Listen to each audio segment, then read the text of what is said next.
Welcome back नाज़रीन, आप देख रहे हैं वॉइस ऑफ पाकिस्तान। मेरा नाम है फराज अली ख़ान और हम बात करें एग्रीकल्चर पे, ज़राअत पे। पाकिस्तान के अंदर बड़ी इंपॉर्टेंस है ज़राअत की। और अभी डॉक्टर साहब से जिस तरह हम बात कर रहे थे कि टेक्नोलॉजी को किस तरह इन्वॉल्व किया जा रहा है, प्लांटर्स लेकर आए जा रहे हैं, और हम उम्मीद कर सकते हैं कि अगले साल 2 साल के अंदर ये जो टेक्नोलॉजी इन्वॉल्व की जा रही है और इसको ट्रांसफ़र किया जा रहा है एक आम फार्मर तक, जो हम नॉर्मली देखते थे पाकिस्तान में कि जो एक कुछ पॉलिटिकल इन्फ्लुएंस वाले हैं या कोई बहुत बड़े बड़े किसान हैं उनके पास चला जाता है। अब ऐसा नहीं है। डॉक्टर साहब ब्रेक में ही बता रहे थे कि अब हर आम पाकिस्तानी के पास, एक आम किसान के पास भी वो रिसोर्सेज, वो टेक्नोलॉजी अवेलेबल होगी जो पहले शायद उसके ख्वाब में भी नहीं थी या वो बड़े बड़े ज़िम्मेदारों के पास होती थी सिर्फ। तो this is a good initiative by government of Pakistan. Sir, एक और बड़ा इंपॉर्टेंट सवाल सीड का, हम जब भी बात करते हैं किसानों से या हमारे पास कॉल्स आती हैं, बात हो रही होती है, तो हर किसान का जो एक बहुत बड़ा प्रॉब्लम है या वो हर चीज़ कंसर्न है, वो है सीड की जमिशन। वो कहते हैं जी हम सीड फैलाते भी हैं लेकिन वो निकलता नहीं है उस तरह से, हमें अच्छी क्वालिटी का सीड नहीं मिलता, मिडल मैन जो है वो बीच में ख़राब कर देता है, मिक्सिंग हो जाती है। उसके लिए क्या हो रहा है?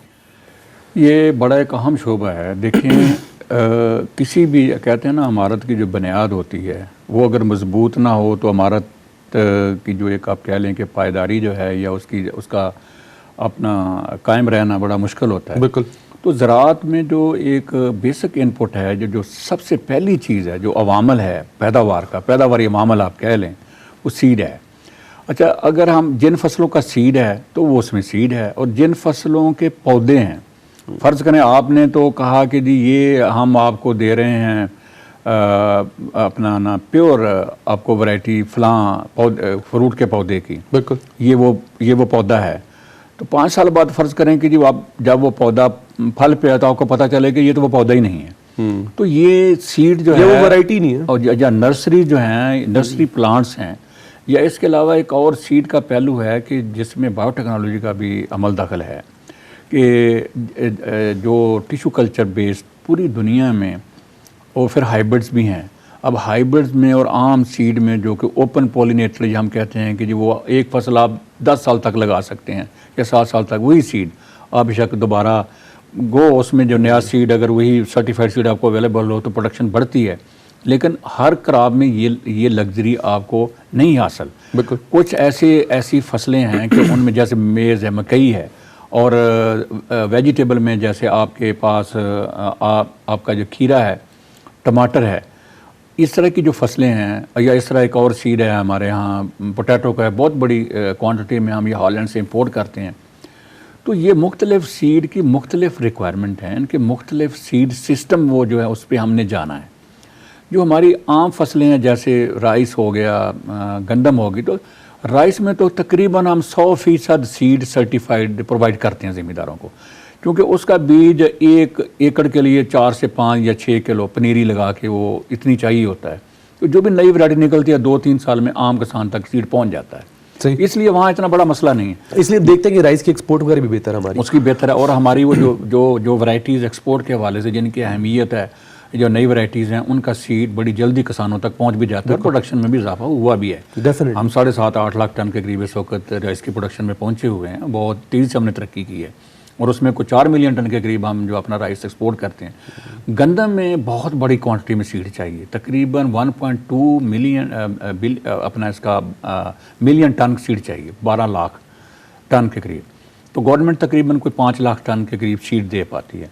और उसमें अब हमने अंडरस्टैंड किया, हम रोज़ाना मिनिस्ट्री में हमारे मिनिस्टर साहब बहुत कंसर्न हैं, और इसके अलावा जो हमारे सेक्रेटरी साहबान भी और गवर्नमेंट भी, तो हम इनका एक निज़ाम इस वक्त हम सूबों के साथ मिल के जो ब्रीडर्स हैं, जो एक्ट हमारे 2 बने हैं, सीड एक्ट और उसके बाद प्लांट ब्रीडर राइट एक्ट है, उसको मुकम्मल तौर पर नाफजुल अमल करने के लिए, कि ताकि जो ब्रीडर है जब वो एक वैरायटी दे देता है, क्योंकि पीआरसी ये काम करती है। बिल्कुल। पीआरसी जो है ये पूरे पाकिस्तान में ये जितनी मेजर कमोडिटीज़ हैं या हमारे खुराकी, इनके सीड, इनकी जो वैरायटीज़ डेवलपमेंट में एक नेशनल यूनिफॉर्मिटी यील्ड ट्रायल्स हम वो लगाते हैं, जिसके ज़रिए से पता चलता है कि कौन सा सीड, कौन सी वैरायटी अप्रूव होगी।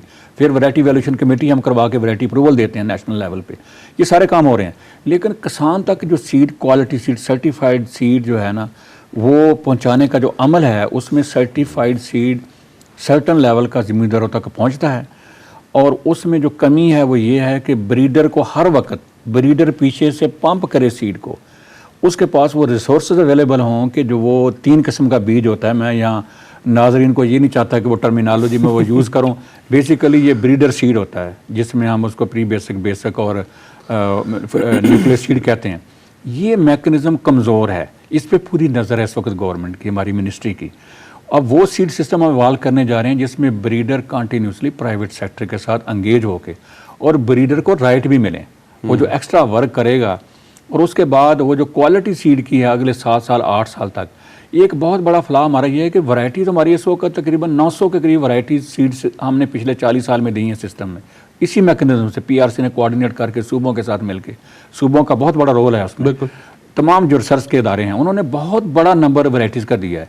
बात सिर्फ इतनी है कि उनका जो सीड है, हमने हिसाब लगा के देखा है कि जो हमारी नई वैरायटीज़ होती हैं ना, उनका जो पिछले 5 साल में रिलीज़ हुई होती हैं, 50% से ज़्यादा सीड उन वैरायटीज़ का किसान तक जाना चाहिए, वो कम जाता है। पुरानी वैरायटीज़ इस्तेमाल हो रही होती हैं। नई वैरायटीज़ का जो मैकेनिज़्म है कि जी आपने वो प्री बेसिक, बेसिक सीड का जो मैकेनिज़्म है प्राइवेट सेक्टर के साथ, क्योंकि गवर्नमेंट के पास इतनी ज़मीनें नहीं हैं, तो वो जो मैकेनिज़्म कमज़ोर हैं उनको जल्द से जल्द, इस प्रोजेक्ट में वो हिस्सा है, हम तकरीबन इस वक्त बाउंड हैं कि 50,000 टन जो नई वैरायटीज़ का सीड है। और इस वक्त ये फोकस भी यही किया गया है कि जो नई रिलीज़ वैरायटीज़ हैं उनका सीड पब्लिक सेक्टर जो है प्राइवेट सेक्टर के साथ मिलकर कम से कम वक्त में ज़िम्मेदारों तक पहुँचाए, ताकि वो जो चेंज का प्रोसेस है, क्वालिटी सीड हैं वो अवेलेबल हो सकें। दूसरा सीड में हम जो एक और रेवोल्यूशन लाना चाह रहे हैं कि जैसे हमने बनाना में काम करके देखा कि बनाना में जो हमारी एक पुरानी वैरायटी है वो बड़ी, उसकी जो शेल्फ लाइफ बहुत कम थी,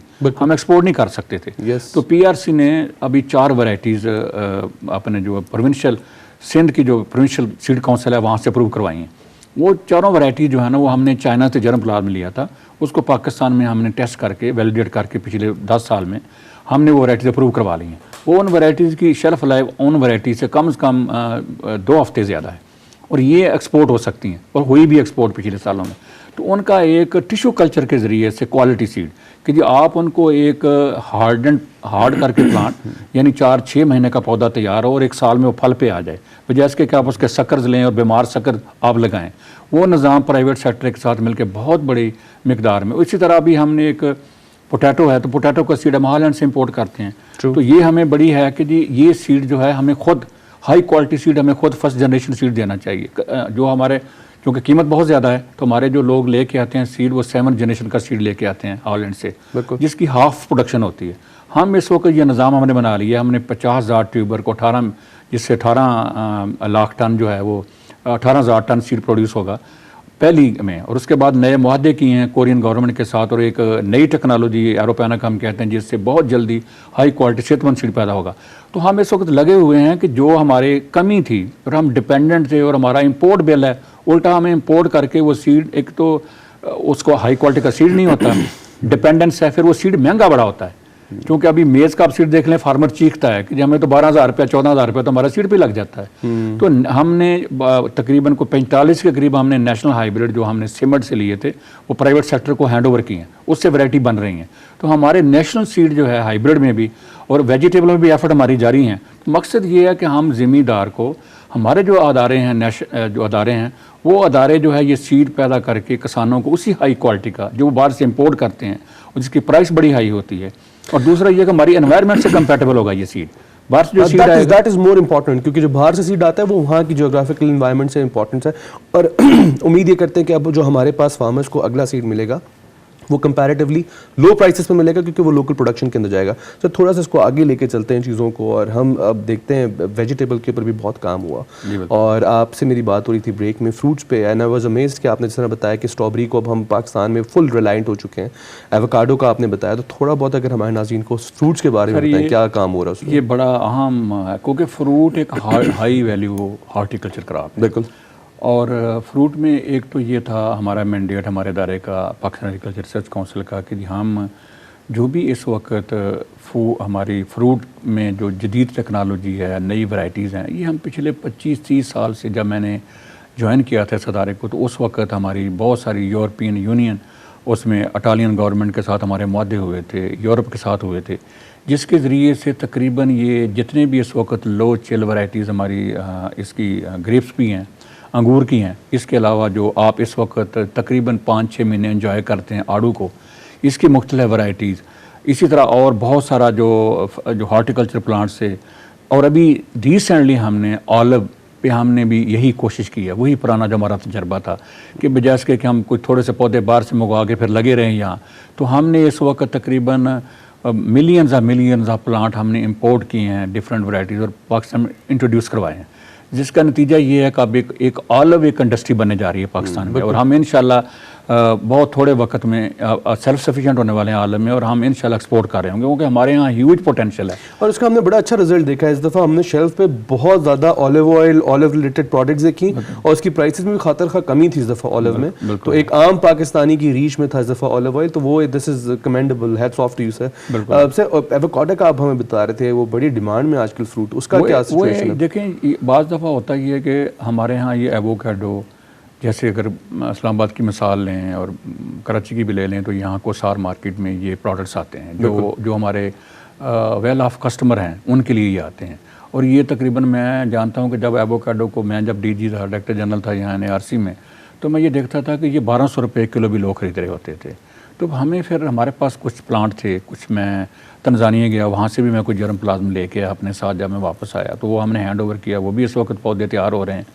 और फिर हमने ये पौधे तकरीबन इसकी प्रोपेगेशन, इसकी जो ग्राफ्टिंग है, क्योंकि ग्राफ्टेड पौधा जल्दी फल पे आ जाता है, तो वो जो इसका स्टोन होता है इसके अंदर, उस स्टोन को यूज़ करना, ये काम सारा हमने किया। 1500-1600 2000 पौधा हर साल दिया करते थे, और वो किसानों के पास गया। तो इसका इनिशियली तो लोग कहते थे कि हम तो आम खाने वाले कौम है ना, कि मीठी चीज़ हो। तो इनिशियली तो लोगों ने कहा कि जी देखें जी, ये तो मक्खन फल कहते हैं इसको, तो मक्खन का तो एक ख़ास टेस्ट होता है, जायका होता है। तो लोगों को इस फल की अफादियत कि इसकी जो एक मेडिसिनल वैल्यू है, जो वो बहुत ज़्यादा फ़वायद हैं। फिर जो लोग ज़रा पढ़ते थे, एजुकेटेड थे, उन्होंने इसको, अब इसकी डिमांड बड़ी पौधों की है, और हम हर साल, और अब हम इसमें कोशिश कर रहे हैं, अगले साल हमारी ये कोशिश होगी कि इसको हम मुख्तलिफ हार्मोन्स के ज़रिए से, कटिंग से, इस साल भी हमने कोशिश की जिसमें हमें पार्शियल कामयाबी हुई। तो बहुत बड़ी स्केल पे डिमांड बहुत ज़्यादा है, अवेयरनेस बड़ी आ गई है, लोग इसके जो मेडिकल फ़वायद हैं उसको देखने उन्होंने अंडरस्टैंड कर लिया। इसको हम अभी बड़े स्केल पे प्रोपेगेशन, सप्लाई डिमांड के हवाले से, और प्राइवेट नर्सरीज को भी हम सपोर्ट करने जा रहे हैं ताकि ये ज़्यादा से ज़्यादा ये। अब हम ये देख रहे हैं कि एवोकाडो जो है वो पाकिस्तान में एक आम फार्मर भी उगाएगा और एक रीच में पहुंचेगा। जैसे स्ट्रॉबेरी एक ज़माने में बहुत आउट ऑफ द रीच थी, लेकिन अब एक आम पाकिस्तानी आराम से 200, 150, 250 रुपये किलो मिल जाती है, बड़ी अच्छी क्वालिटी की। मैं वैसे नाज़रीन को बताऊँ, ये जो भी ये प्रोग्राम देख रहे हैं, कि जब मैंने 86 में ये अदारा ज्वाइन किया था, तो मेरे अपने ही एक कोलीग ने पहली दफ़ा मुझे NARC के अंदर जो स्ट्रॉबेरी हम वहाँ से बाहर से मंगवाई थी यूरोप से, तो उसने वो स्ट्रॉबेरी का मुझे फल एक छोटे से कुछ 4 या 5 दाने दिए, तो मेरा खुशी का कोई ठिकाना नहीं था। मैंने कहा यार ये तो हमने कभी देखा, सोचा ही नहीं, ना देखा, फल भी नहीं देखा। तो उसके बाद ये एफर्ट चलती रही, लेकिन ज़रा स्लो रही। देखो ना, अब ये तकरीबन पिछले 8-10 साल में ये बूम आ गया। बिल्कुल। तो थोड़ा सा हमारा जो था ना, बाज़ दफ़ा चीज़ आ जाती है, फिर वो चलते चलते लोगों तक पहुँचते, फिर हमारा कंज्यूमर तक पहुँचते वो टाइम लगता है। अभी हाल ही में हमने 2013 में हमारे उस वक्त सेक्रेटरी थे सीरत असगर साहब, उनके साथ हम गए नेपाल में। तो नेपाल में हमने वहाँ जो इंस्टीट्यूट था, EC मोड एक हमारा एक अदारा रीजनल, उसके वो हेड थे, उनसे बात की, उनकी गवर्नमेंट से बात की। हमने कहा हमें 1000 कटिंग दे दें इसकी, कीवी के फ्रूट की। हम लाए। अब वो जो कीवी का फ्रूट है इस वक्त शंकियारी में, मानसेरा में कामयाबी से लासी है, और इतना टेस्टी है कि आप कंपेयर कर लें। हमने इस साल लोगों को भेजा है और हमने सेल भी किया है, अवाम ने ख़रीदा है हमसे, तो हमने शो कर दिया कि 3-4 साल में रेवोल्यूशन आ सकता है। ये हम गिलगित में भी ले गए हैं। तो इंशाल्लाह आने वाले वक्त में हाई क्वालिटी कीवी हम खुद प्रोड्यूस कर रहे होंगे अपने मुल्क के लिए। और डेफिनेटली तो चीज़ें काफ़ी सारी हो रही है, पॉजिटिव इनिशिएटिव्स। जैसे यहाँ पे एक छोटी सी नाज़रीन ब्रेक लेंगे और ब्रेक से वापस आके बात करेंगे स्वीट रेवोल्यूशन पे और फूड इन्फ्लेशन पे, कि PRC फूड इन्फ्लेशन के बारे में क्या कर रहा है एक, और ये स्वीट रेवोल्यूशन क्या है उसके बारे में क्या, ये बहुत ज़्यादा चर्चा आजकल चल रहा है, तो उसमें क्या हो रहा है। देखते रहें वॉइस ऑफ पाकिस्तान।